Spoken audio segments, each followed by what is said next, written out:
WD dan IP hanya bisa pasrah saat digiring petugas ke Mapolres Bogor. Keduanya terbukti bersalah lantaran membuang limbah medis B3 secara sembarangan di Kecamatan Tenjo dan area kebun kelapa sawit di Kecamatan Cigudeg, Kabupaten Bogor.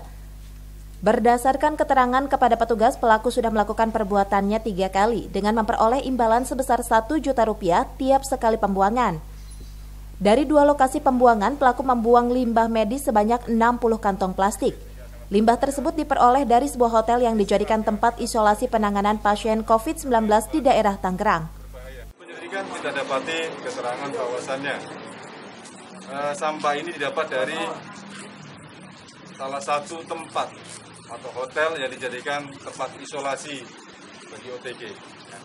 Dijadikan tempat isolasi di pemerintah kota Tangerang, di daerah Tangerang.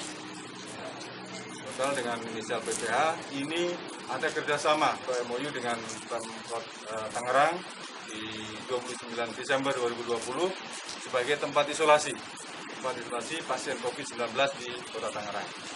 Dan melakukan penyidikan dan didapati tersangka MD dan tersangka PI ini kita dapati sebagai driver dan juga pengelola laundry ini kita tangkap, kemudian kita amankan juga barang bukti berupa 2 box mobil di belakang itu, kemudian 2 tersangka.